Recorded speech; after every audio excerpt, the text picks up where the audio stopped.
So this is going to be the fourth video in the series on measurement conversions. The first video we did was just converting within the US system of measurement, and that's where you use the unit fraction. So you multiply by one or a series of unit fractions. Some people or some books will call this dimensional analysis.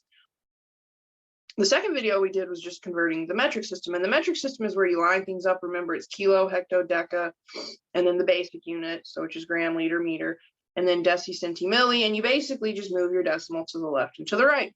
The third video we looked at was converting within the, not converting within, but converting between the US and the metric systems. So in that case, we had to go back to that idea of unit fractions. And we had all these different conversions. And what you'll notice about the conversions is they're not pretty clean conversions. They're generally decimal estimates. Okay, since your conversions are estimates or your conversion factors are estimates, that means your final answer is going to be an estimate. There's lots of rounding, but overall, it's really not that difficult to do. So what we're going to do now in this video is we're going to look at how to convert rates. Now you have to remind yourself, what is a rate? Well, a rate is a comparison of two quantities that have different units. So something like miles per hour. That would be a rate. You're dealing with miles and then you're dealing with hours. And so what we're going to learn how to do is convert that. So for example, let's say that we were going to convert miles per hour to feet per second. Okay, so you have to convert miles to feet, hours to seconds. Okay, so we're going to look at how to convert rates like that, and then we'll wrap up the video with converting between Fahrenheit and Celsius, so just doing temperature conversions. And that stuff is pretty easy. You just use a formula and plug in what you know. So the rates are going to be a little bit more difficult. We'll do that first, and then we'll end out with the temperature conversions. So let's go ahead and get started. Okay. So converting rates. I say we go ahead and start with an example. So let's say I have 75.2 miles per hour, and I want to convert this to feet per second. Okay, so the first thing I want to do is I want to rewrite 75.2 miles per hour. That's almost like a lazy way to write this. What it really is we're saying for every 75.2 miles we travel, it takes 1 hour. So I'm going to write this as a fraction. So 75.2 miles per 1 hour. Now, in the previous video that we did where we were converting between metric and US, our goal was always to have the desired unit in the final numerator. Well, here you're looking for a desired unit in the numerator and then a desired unit in the denominator. So we're looking for the numerator to be feet and the denominator to be seconds. Okay.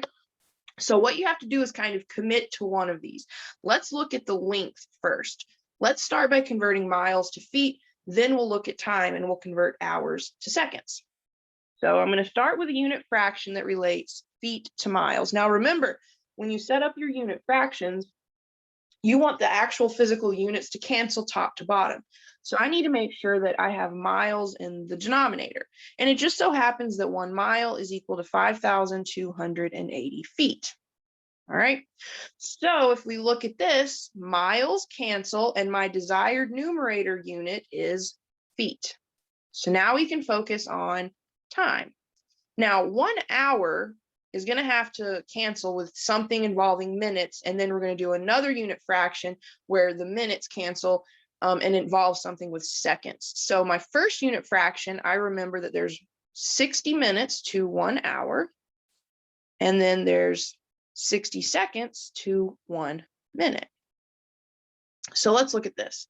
Hours cancel, minutes cancel, and there you have it. My desired unit in the denominator is a second. So now we just have to clean it up. So in the numerator, I have 75.2 times 5,280. Whoops, I forgot my 2.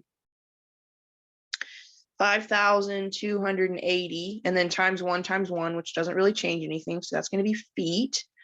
In the denominator, I get 1 times 1 times 60 times 60 seconds. And I did forget my calculator in the other room, so I'm going to have to use my phone, which takes me a little bit longer. But let's see, we get 75.2 times 5,280. And we're going to divide that by 60 times 60, or 3,600. And I end up getting 110.293 repeating. So I would say finally, after all of this work, that 75.2 miles per hour is equivalent to 110.29 feet per second. And truthfully, since I rounded and since our conversions were, well, these conversions were good, but since I did round my answer, I am going to use the squiggly equal sign. And that's it. So these are a little bit more confusing because you are dealing with two types of units that you're having to convert. So you're definitely going to have at least 2 unit fractions, but in many cases, you will have more than just the 2 unit fractions. Okay, now let's look at another example. Let's say that we have 25 cups per minute, and we want to convert to gallons per hour. So I don't know, let's say this is a soda machine or something, and you can sell 25 cups of soda per minute. How many gallons of soda would you sell per hour? Let's just pretend that's our scenario here. So I'm going to start by writing 25 cups per 1 minute as a fraction. And then keep in mind, we've got units in the denominator, units in the numerator that we have to deal with. So we're going to have to convert 2 separate things all in one problem. So let's start with cups and gallons. Now, I can't convert just directly from cups to gallons without doing some side work. So let's just go ahead and go in order. Now, the order when you're dealing with US system of volume or capacity, it goes fluid ounces and then cups. That's what we're concerned with. So we can go cups to pints, pints to quarts, and then quarts to gallons. So I've got a series of unit fractions just to convert cups to gallons. And then I'm going to have another unit fraction that converts minutes to hours. So let's get started. So the first thing I need to do is convert cups to pints. There are 2 cups to 1 pint. I now have to convert pints to quarts. There are 2 pints to 1 quart. I then have to convert quarts to gallons. There are 4 quarts to 1 gallon. Now let's look and see. We want our numerator, whoops, I meant to do that in red. We want our numerator to be a gallon. So let's see if this works out. Cups cancel, pints cancel, quarts cancel, and there you have it. We've got the gallon in the numerator. Now we need to convert minutes to hours now. So I happen to remember that there are 60 minutes to 1 hour. So let's see what happened with the remaining units. The minutes cancel. And now the only 2 remaining units that we have that haven't canceled are the gallons in the numerator and the hours in the denominator. So we can go ahead and start cleaning up and do our multiplication and our division. In the numerator, we have 25 times 1 times 1 times 1 times 60. And remember, that's going to be gallons in the numerator. In the denominator, I get 1 times 2 times 2 times 4 times 1 hours. All right, so back to my cell phone calculator. Let's see what we end up getting. 25 times 60, and then we're going to divide that by 2 times 2 times 4, or divided by 16. And I end up getting 93.75. So finally, 25 cups per minute translates to 93.75 gallons per hour. Not too bad. Let's look at another example. So let's say for this one we have, let's do 4 liters per day. And we want to convert that to cups per hour. So the scenario I have in my mind here is, let's say somebody's trying to drink 4 liters of water per day. How many cups per hour do they need to drink? Let's pretend that's the scenario here. So we first have to talk about liters. Generally speaking, there's not a conversion that takes you directly from liters to cups. There's usually a conversion that'll take you liters to quarts. And then from quarts, I could go to pints, and then pints to cups, okay? And then we would have to go days to hours, okay? Now, for the most part, we should remember that there are 2 pints to a quart, 2 cups to a pint, but the one conversion that you might need to be reminded of is that 1 liter is equal to 1.06 quarts. Okay, so let's start breaking this one down. I'm going to start by rewriting 4 liters per day into 4 liters divided by 1 day. And then I'm going to multiply by the unit fraction that relates quarts to liters. And then I need to convert pints or quarts to pints.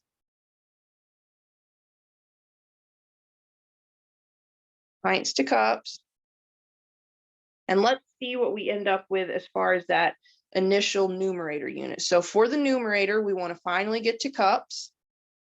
So the liters cancel, quarts cancel, pints cancel, and just like we want, we have cups in the numerator. So now we need to multiply by another unit fraction that'll convert days to hours. So I know that 1 day is equivalent to 24 hours. So let's see what happens to the units there. Days cancel, and just like I want, in the denominator, I have hours. So let's clean this up. For the numerator, I have 4 times 1.06 times 2 times 2 times 1, and that's going to be cups. In the denominator, I get 1 times 1 times 1 times 1 times 24 hours. So let's see what happens here. So we get 4 times 1.06 times 2 times 2. And we want to divide that by 24. So we're going to get kind of a nasty answer here. We end up getting 0.706 repeating. So let's say we were to round this to 2 decimal places. We could say that if we needed to have 4 liters of water a day, that would translate to 0.71 cups per hour. Okay. Let's do maybe 1 or 2 more of these. How about I have 50,000 meters? Be really careful. It's easy to confuse meters and miles. Meters abbreviates to plain old M. Miles abbreviates to MI. So we're going to do 50,000 meters per hour. And I want to convert this to feet per, got sloppy. I want to convert this to feet per second. Okay. Now, it depends on the conversions you have handy, but generally speaking, there is a meter to feet conversion, okay? And just in case you don't remember it, 1 meter is approximately 3.28 feet. So we are going to need that. So first thing I want to do is I want to start with 50,000 meters divided by 1 hour. And then I'm going to convert meters to feet. So 1 meter is approximately 3.28 feet. Okay, so if we look at our numerator, we want to get feet in the numerator. So currently I have feet in meters, but luckily the meters cancel and I'm left with feet. Now what I need to do is multiply by a unit fraction that's going to relate hours to seconds. Okay, so it just so happens that 1 hour is 60 minutes, and then 1 minute is 60 seconds. So let's see what happens with the denominator. Well, hours cancel, minutes cancel, and there you have it. We have seconds in the denominator. So now I just need to clean things up. For the numerator, I get 50,000 times 3.28 times 1 times 1, and that's going to be feet. In the denominator, I get 1 times 1 times 60 times 60, and that's going to be second. So using a calculator, let's see what we get.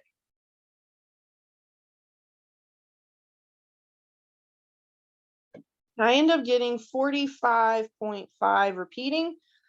So we would say if we rounded, let's say we rounded to 1 decimal, we would get 45.6. So 50,000 meters per hour translates to 45.6 feet per second. All right, let's do 2 more and then we'll start looking at temperature. So for this one, let's say I have 18 meters per second. Whoops. So let's do 18 meters per second. And from that, we want to convert to inches per minute. Okay. So 18 meters per second, we need to convert to inches per minute. And sometimes you'll have a conversion that does meters and inches. Sometimes you won't, but in this case, I do have a conversion where 1 meter is approximately 39.37 inches.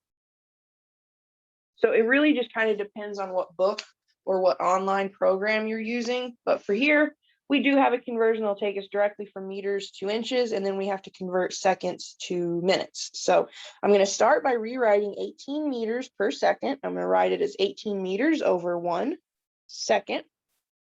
And I'm going to multiply by the unit fraction that's going to relate meters to inches. So 1 meter is approximately 39.37 inches.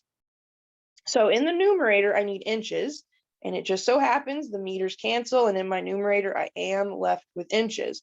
Now, we need to convert seconds to minutes. So 60 seconds equals 1 minute. And notice here, seconds cancel, and I've got minutes in my denominator. So I just want to clean up at this point. So I get 18 times 39.37 times 60, and that's going to be inches all over 1 minute.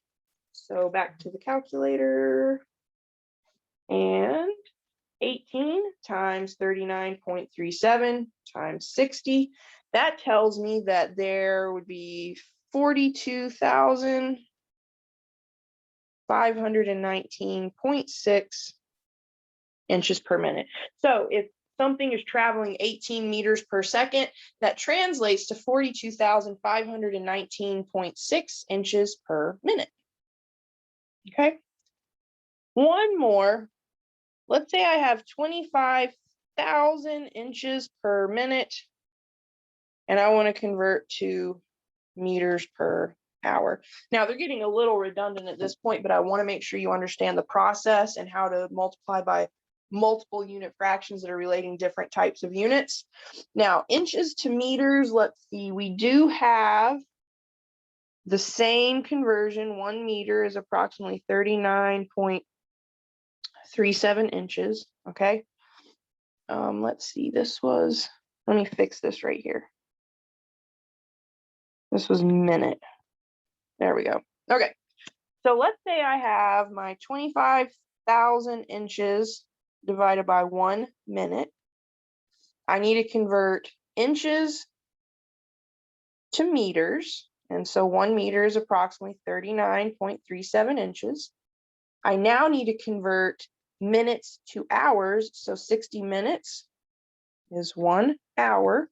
Let's double check our units. So inches cancel, and there we have, oh, whoops, I did that wrong. Sorry, I circled the wrong one really quickly. There we have our meter in the numerator like we expect. For the denominator, we're expecting an hour, and if we look closely, minutes cancel, and we are left with an hour in the denominator. So now I need to take 25,000, multiply it by 60, and that's going to be meters. And then I divide it by 39.37. That's going to be hours. So let's see what we get. So 25,000 times 60 divided by 39.37. So I end up getting kind of a wacky answer here. So I get 38,100.076200152. So let's say we round 1 decimal place. Oops. The 7 directly beside the 0 in the tenths place tells me to round up. So 25,000 inches per minute is approximately equal to 38,100.1 meters per hour. Okay, so those units got a little redundant there, but you get the gist. Okay, so converting rates, you're dealing with 2 different types of units that you have to convert within one problem. Okay, so pick one of the units that you want to start with, multiply by the unit fractions, seamlessly go to the second unit, multiply by the unit fractions, make sure all of the units cancel except whatever you're looking for in the numerator and whatever you're looking for in the denominator. So we did, we did several examples. Looks like we did 6 examples of that. And so what I want to do now is look at converting temperatures. So converting between degrees Celsius and degrees Fahrenheit. Okay, so we use formulas for this.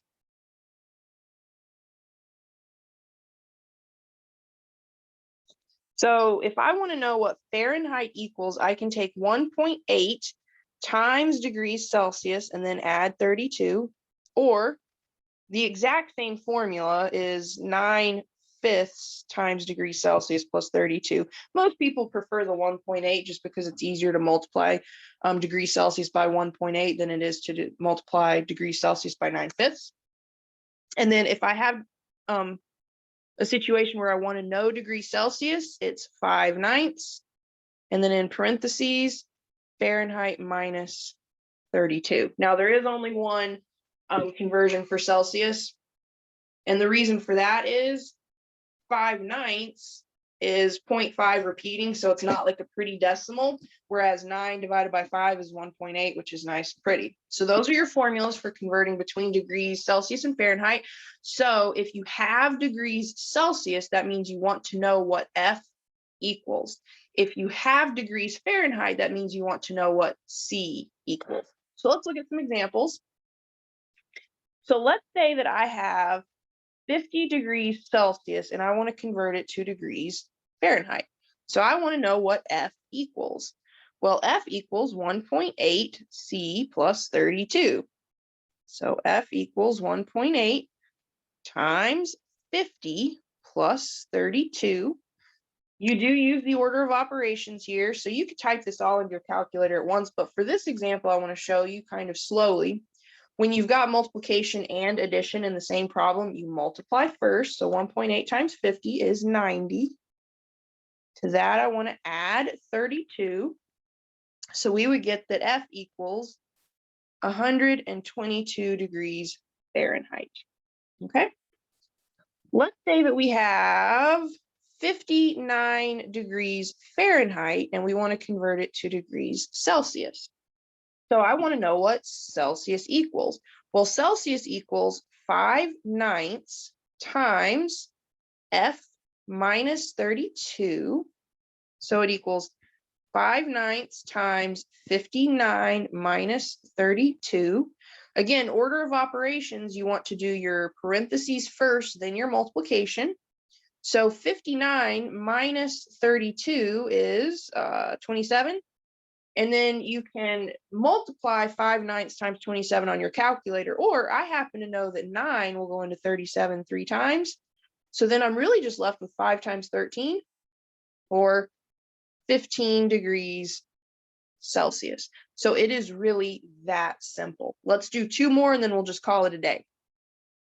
So let's say that I have 4 degrees Celsius and I want to convert it to degrees Fahrenheit. So I want to know what F equals. Well, F equals 1.8 times C plus 32. Okay, so show your steps and then you can jump to your calculator. 1.8 times 4 and then plus 32, we get 39.2 degrees. So 4 degrees Celsius is equivalent to 39.2 degrees Fahrenheit. Let's say we have 86 degrees Fahrenheit and we want to convert to degrees Celsius. So I want to know what Celsius equals. Well, it equals 5/9 times degrees Fahrenheit minus 32. So I get 5/9 times, let's see what, 54. All right. So it just so happens that 54 divided by 9 is 6. So 9 goes into itself once, into 54 6 times. So C equals 5 times 6, or 30. So 86 degrees Fahrenheit is equal to 30 degrees Celsius. Okay. So that pretty much sums up our measurement unit. Or my hair is always a mess. Like, I don't know what I do when I turn off the camera, but it just gets worse and worse. Anyway, so that pretty much wraps up our series on measurement conversions. Okay, so again, we talked just US to US, we talked metric to metric, we talked US to metric, and then in this video, we looked at how to convert rates. So that was a mix of just US to US, metric to metric, US to metric, whatever, okay? But what's different about that is you're going to be converting 2 things at the same time. Okay. And then we also talked about converting between degrees Celsius and degrees Fahrenheit. And that's generally pretty easy. As long as you have those formulas in front of you and you know which one to use, you're good to go. So remember, if you have degrees Fahrenheit, you're looking for Celsius, you want to know what C equals. If you have degrees Celsius, you're looking to see what Fahrenheit is or what F equals. Okay. So just make sure you know how to use the formulas and when to use the I really am like tripping out over here. So just know how to use the formulas and when to use the formulas, and you're good to go. All right, so that's it for measurement. I think next up I'll probably do a series on geometry. Best of luck.